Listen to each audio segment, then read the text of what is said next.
जेव्हा जास्त काम असतं म्हणजे जेव्हा जास्त ऑर्डर वगैरे असतात तेव्हा जरा शाळा चुकवावी लागते.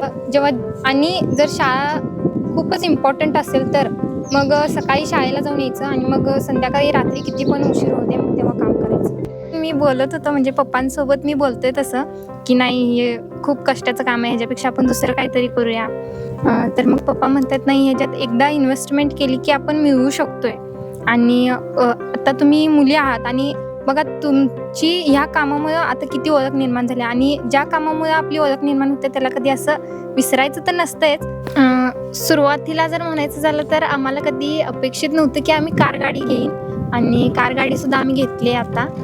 परत पप्पांनी आमच्यासाठी 5 इलेक्ट्रिक गाड्या सुद्धा घेतलेल्या, 5 घेतलेल्या शाळेला जाण्यासाठी, प्रत्येकाला एक एक. आणि जर सांगायचं झालं तर मग पप्पांना व्यवसाय करायसाठी ट्रॅक्टर होतंच. मग आता 2-3 महिने झालं JCB सुद्धा घेतलंय. पण काय सांगाल, वर्षाच्या अंती हा व्यवसाय किती नफा देत असेल? म्हणजे मी फक्त तुम्ही करत असल्या विचारतोय, वडील तर आहेतच, पण तुमचा स्वतःचा. तरी पण सांगायचं झालं तर 15-20 लाखापर्यंत देत असेल. सर्वांना प्रेमपूर्वक नमस्कार मंडळी, सर्वांचं स्वागत आहे आकर्षित मास्टर्समध्ये.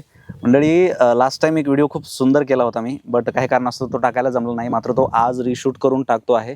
मंडळी, आज मी सांगलीला आलो आहे आणि अशी एक इन्स्पायर स्टोरी आज मी तुम्हाला दाखवणार आहे. मला वाटतं की याच्या आधी तुम्ही असा व्हिडिओ खरंच कधी पाहिला नसेल.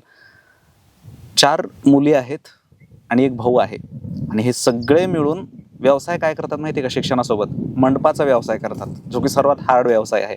आणि दुसरी गोष्ट, ते व्यवसाय करतात मीन्स असं नाही की शाळेमध्ये ते कमी आहेत. कोणाला 70%, कोणाला 78% हे वर्षभर काम करून जे आहे ते त्यांना मार्क आहेत. आणि विशेष म्हणजे रात्री ते मंडप टाकतात आणि दिवसा शाळेत जातात. म्हणजे आपल्या वडिलांसाठी ते इतकं जे आहे ते करतायत. आणि आज त्यांनी त्याच कामातून 8 वर्ष काम करून विविध गाड्याही घेतल्या, लाखो रुपयाचा टर्न ओव्हर ते वर्षात करतायत. आणि यांचं वय काय असेल तर सगळे ग्रॅज्युएशनच्या अलीकडले आहेत. एकच विधाता नावाची मुलगी फक्त ग्रॅज्युएशनला आहे, त्याच्यानंतर 10वीच्या नंतरची एक पॅसिक आहे. आणि ह्यांचे नावही इतके इंटरेस्टिंग आहेत.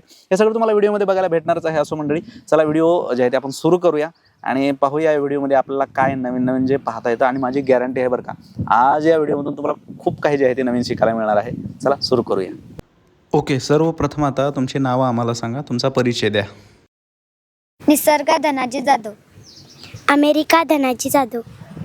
डी धनाजी जाधव. पॅसिका धनाजी जाधव. विधाता धनाजी जाधव. या नावांचं काय विशेष आहे? अमेरिका, पॅसिका, विधाता ठीक आहे, पण हे एवढे युनिक नावं का म्हणून ठेवले गेलेले आहेत तुमचे? डी म्हणजे एकाक्षरी नाव ठेवले, जेणेकरून म्हणजे तिचं नाव एकाक्षरी नाव ठेवल्यामुळं त्याची ओळख आहे. कारण एकाक्षरी नाव कोणाचं नसते. आणि अमेरिका म्हणजे वेगळं वाटते ना, देशाचं नाव वाटते थोडक्यात. म्हणजे वेगळं ठेवले. या नावांमुळे आमची ओळख निर्माण होत्या, त्यामुळे नावं ठेवल्या तशी. अच्छा, म्हणजे तुमच्या शाळेला पण हेच नाव आहेत का? नाही, म्हणजे रिअलमध्ये हेच नाव आहे. शाळेत पण हेच आहेत, रेकॉर्डला सुद्धा हेच आहेत, आधार कार्डवरती सगळ्या डॉक्युमेंटवरती हेच नाव आहे. बरं, आता तुमच्या व्यावसायिक भूमिकेबद्दल तर आपण बोलणारच आहोत, पण सर्वप्रथम तुमचं शिक्षण सांगा सर्वांचं आधी, म्हणजे आपल्याला पुढे जाता येईल. 5वीला आहे. 2री. 8वीला. 11th standard. मी फर्स्ट इयरला आहे. बरं, पण आता तुम्ही एकतर एवढ्या छोट्या मुली आहात आणि मुली असून तुम्ही मंडपाचा व्यवसाय करता. ते सगळं तिथं नेणं लावणं या सगळ्या गोष्टी, आणि विशेष करून माणसं आपल्याकडे हे सगळे हे काम करतात, तर तुम्ही मुली असून करतायत. काय ही संकल्पना कोणाची नेमकं? थोडक्यात सांगायचं झालं तर वडिलांनी सुरू केला हा मंडपाचा व्यवसाय. पहिल्यांदा म्हणजे ते असं गावापुरतं मर्यादित तेवढंच असं व्यवसाय करत होतो. मग नंतर ना जसं आम्ही मोठं झालो तसं मग आम्ही सुद्धा त्यात जरा मदत करू लागलो. आणि हळूहळू करत मग पप्पांनी सुद्धा साहित्य वगैरे वाढवत घेत गेले. आणि त्यामुळे मग आता आम्ही आमच्या गावापासून असलेल्या म्हणजे आमच्या गावाशेजारीच सगळ्या गावातून आता आम्ही मंडपाचा हा व्यवसाय करतो. पप्पांची संकल्पना आहे म्हणायची. हां. नाही, पण नॉर्मली मंडपाचं काम हे हार्ड आहे ना, आपल्या इकडे माणसंच हे काम करतात. मग जेव्हा मुली येत आहेत आणि हे सगळं काम करतायत म्हणल्यावर पाहणाऱ्यांच्या काय प्रतिक्रिया असतात? खरं तर लोकांना म्हणजे जे नवीन असतात त्यांना आश्चर्य वाटते की कसं काय मुली करणार नाही, हे करूच शकत नाहीत, खरंच सांगताय काय तुम्ही, म्हणजे असं खूप असं वेगवेगळ्या रिॲक्शन असतात लोकांच्या. आणि पण जेव्हा आम्ही काम करतो आणि आमचं काम पूर्ण होतं तेव्हा मग ते म्हणतात नाही खरं मानलं तुम्हाला, कारण आम्ही तर आमच्या आयुष्यात कधी मुलींनी मंडप घातलेलं बघितलंच नाही.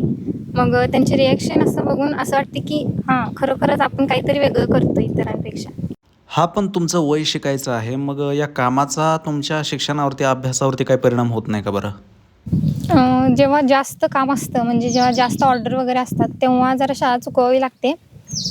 कारण जास्त मग दिवस रात्र करायचं, मग परत शाळेला जायचं, मग त्यावेळेला जरा हे करतो आहे. परीक्षा वगैरे कधी चुकवत नाही. आणि मग जेव्हा आणि जर शाळा खूपच इम्पॉर्टंट असेल तर मग सकाळी शाळेला जाऊन यायचं आणि मग संध्याकाळी रात्री किती पण उशीर होते मग तेव्हा काम करायचं. बरं, छान. मला छोट्या दीदीला विचारायचं आहे, काय व्हायचं तुला मोठं झाल्यावरती? पोलीस.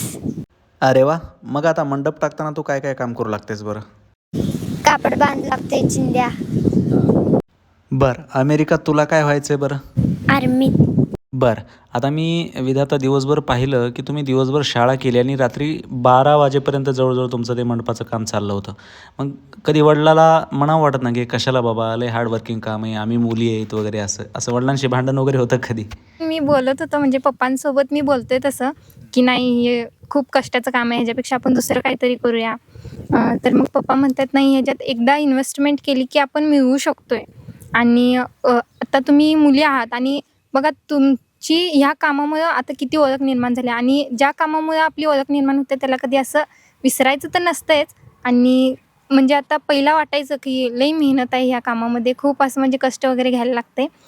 पण जसं जसं आता ओळख निर्माण होत चालल्या किंवा काही थोडी प्रगती होत चालल्या त्यामुळे आता काय नाही वाटत.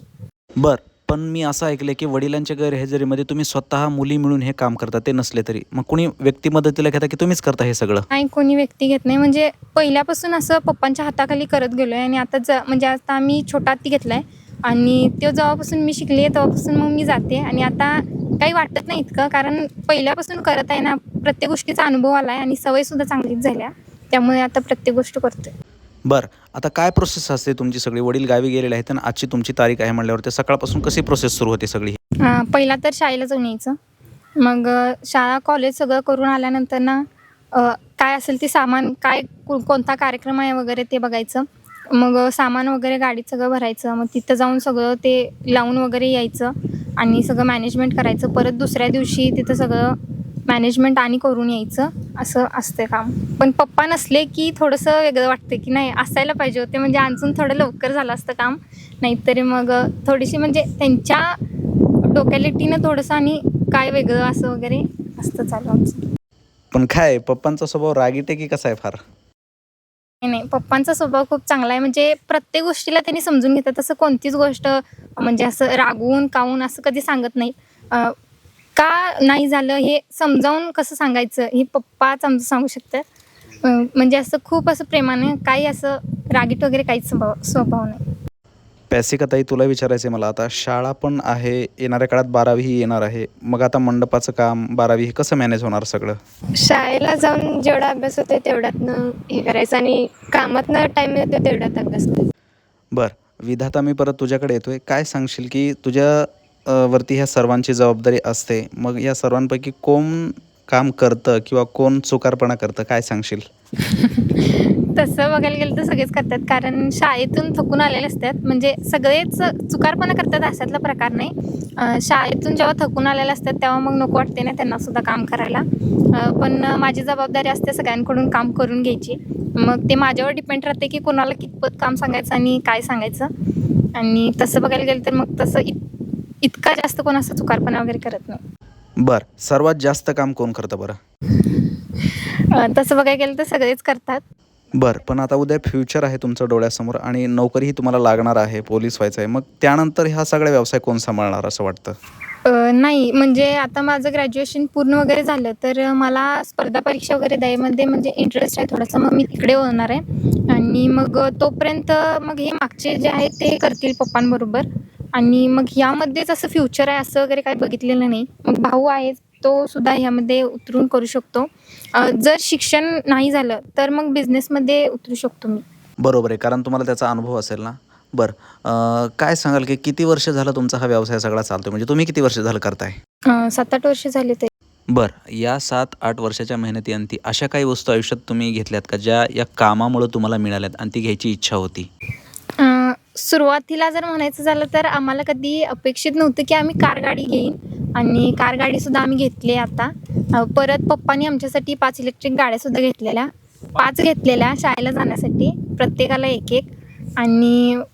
आणि जर सांगायचं झालं तर मग पप्पांना व्यवसाय करायसाठी ट्रॅक्टर होतंच. मग आता 2-3 महिने झालं JCB सुद्धा घेतलंय. अच्छा, तुम्ही या व्यवसायावरती घेतलं? हा, व्यवसायावरती घेतलंय. आणि जर तसंच सांगायचं झालं तर अजून एक 2 एकर शेत सुद्धा आम्ही घेतलंय या व्यवसायावरतीच. आता ते शेत घेतलंय म्हणजे आमच्या वडिलांची अशी इच्छा आहे की त्यांनी त्यांच्या आई वडिलांचं म्हणजे जे काही मठ किंवा मंदिर असं बांधायचं वडिलांची इच्छा आहे. त्यासाठी ते शेत थोडक्यात घेतलेलं आहे आम्ही.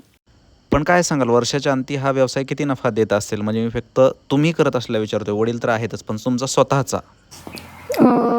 तरी पण सांगायचं झालं तर 15-20 लाखापर्यंत देत असेल. पण काय सांगशील, एक वडील म्हणून काय प्रतिक्रिया असते त्यांची, की एरवी तुम्ही त्यांच्या गैरहजेरीत मंडप टाकता, मग ते येतात तेव्हा काय शाबासकी देतात का? कारण मागे मी त्यांच्याशी बोललो तेव्हा ते म्हणाले की मुली अशा लाभल्यात की त्यांचे पाय धुवून पिले तरी मला ते कमीच आहे. अशा काय प्रतिक्रिया देतात का वडील कधी, शाबासकी वगैरे? हो, म्हणजे पप्पा नसतात आणि जेव्हा आम्ही मंडप वगैरे घालायला जातोय मग पप्पा चुकून आले तिथं आणि बघितलं वगैरे, मग तेव्हा म्हणतात ना, छान घातलायसा तुम्ही, मी नसताना एवढं छान घातलंय, म्हणजे खूपच छान. आणि मग तसं म्हणतात पप्पा की तुमचे पाय धुवून पाणी वगैरे पिलं पाहिजे. तर तेवढं आम्ही काही मोठे नाही, त्यांनी तसं बोलतात आम्हाला, बरोबर आहे. पण तेवढे काय आम्ही मोठे नाही. आणि प्रत्येक मुलींनी आईवडिलांना तर मदत केलीच पाहिजे, कारण ती मदत आपण त्यांच्यासाठी करत नसतो, तर ती आपल्यालाच आपल्या भविष्यामध्ये उपयोगी येणार असते. त्यामुळेच त्यांनी आपल्याला थोडी मदत किंवा मेहनत करायला लावतात. बरं, मला पॅसिकाताई तुला विचारायचं आहे, मंडप आणण्यामध्ये, टाकण्यामध्ये आणि तिथं परत नेऊन टाकण्यामध्ये काय सर्वात अवघड काम आहे? यामध्ये सगळ्यात अवघड काम म्हणजे डबरी काढणं आहे. अमेरिका, सगळ्यात अवघड काम काय आहे? डबरेच काढण्यात. तू काढू लागते? आणि दगड वगैरे मोठा आला तर मग कसं करायचं? ती काढत्या. बरं, तू काय सांगशील, काय अवघड काम? जास्त अवघड काम म्हणजे सगळंच आहे. तर मंडळी, अशा प्रकारे होता आजचा व्हिडिओ. खरं तर खूप काही गोष्टी तुम्हाला शिकायला मिळाल्या असतील, आय होप. कारण या व्हिडिओमधून तुम्हाला जर नाही शिकायला मिळालं मीन्स तुम्हाला कुठलाच व्हिडिओ या जगातला परिणाम करू शकत नाही. त्यांचे वय काय आहे, त्यांच्या चेहऱ्यावरची निरागसता काय आहे, आणि त्याच्यासोबत आपल्या वडिलांसाठी केवळ जे आहे ते ह्या सगळं करत आहेत. कोणाचं स्वप्न आहे आर्मीमध्ये जायचं, कोणाचं पोलीस बनायचं, पण त्या स्वतःच्या स्वप्नासोबत स्वतःच्या वडिलांनाही जे आहे ते त्या मदत करतायत आणि त्यांचा व्यवसाय पुढे जे आहे ते नेत आहेत. असो मंडळी, व्हिडिओ आवडला असेल तर शेअर नक्की करा. भेटूया पुन्हा एकदा अशाच व्हिडिओमध्ये, अशाच एका विशेष जे आहे ते विषयासोबत. तोपर्यंत नमस्कार.